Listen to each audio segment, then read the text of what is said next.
कुछ लोग हैं जो भारत का विकास जितनी तेजी के साथ हो रहा है उन्हें रास नहीं आ रहा है।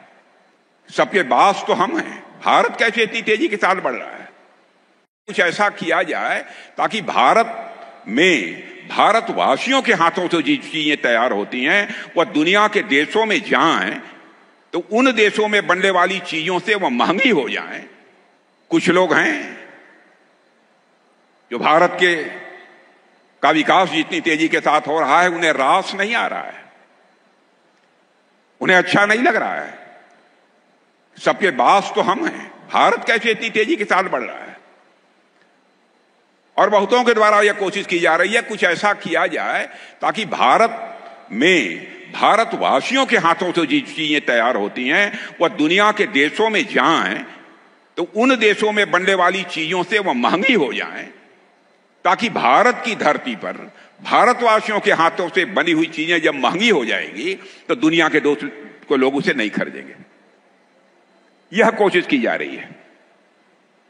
लेकिन बहनों भाइयों, भारत जितनी तेजी के साथ आगे बढ़ रहा है, मैं पूरे विश्वास के साथ कहता हूं कि भारत को अब दुनिया की कोई ताकत विश्व की एक बड़ी शक्ति बनने से रोक नहीं सकती है। जहां तक रक्षा क्षेत्र का प्रश्न है, मेरे मित्रों, मैं कहना चाहता हूं, रक्षा क्षेत्र की हमारी हालत यह थी डिफेंस की कि पहले प्राय हर चीजें दुनिया के दूसरे देशों में बनती थी, विदेशियों के द्वारा उन्हीं की पूंजी लगती थी, और हम लोग जब जरूरत पड़ती थी तो दुनिया के दूसरे देशों से जाकर चाहे कुछ भी हो, हवाई जहाज हो, हथियार हो, प्लेटफॉर्म्स हो, जो भी हो, सब कुछ हम दुनिया के दूसरे देशों से खरीदते थे।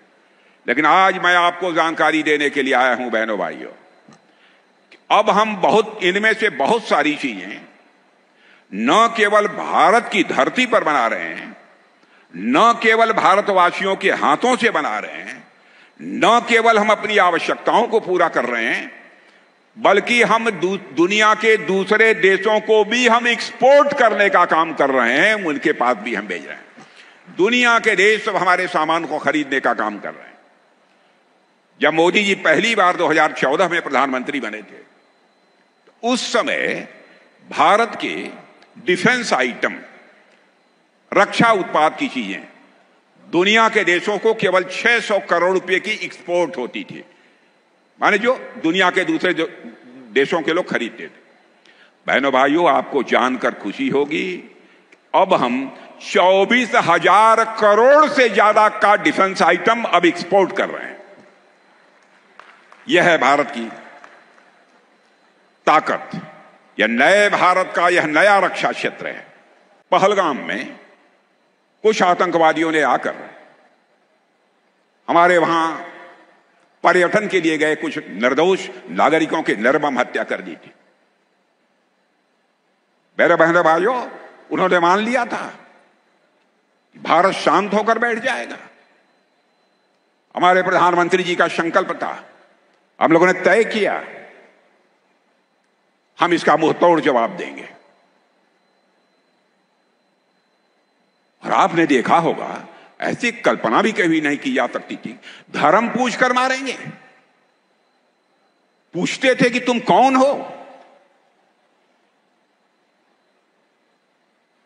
बहनों भाइयों, हम लोग धर्म किसी का पूछकर किसी की हत्या नहीं कर सकते। हम तो किसी की हत्या में विश्वास ही नहीं करते। बल्कि चींटी को भी, हमारे घर में माताएं बहनें जो आटा गूंथती हैं, यदि चींटी कोई थाली के बगल से गुजरती है तो थाली का आटा निकालकर उस चींटी के खाने के लिए डाल देती हैं और ईश्वर से कामना करती हैं कि यह चींटी भी दीर्घजीवी हो। यह भारत की सोच है। और यहां आतंकवादियों ने आकर धर्म पूछ पूछ कर लोगों को मारा। तो बहनों भाइयों, हम लोगों ने भी ठान लिया कि हम धर्म पूछकर किसी को नहीं मारेंगे, बदला नहीं लेंगे। हम उनका कर्म देखकर हम उनको मारेंगे बहनों भाइयों, और कर्म देखकर हम लोगों ने मारा।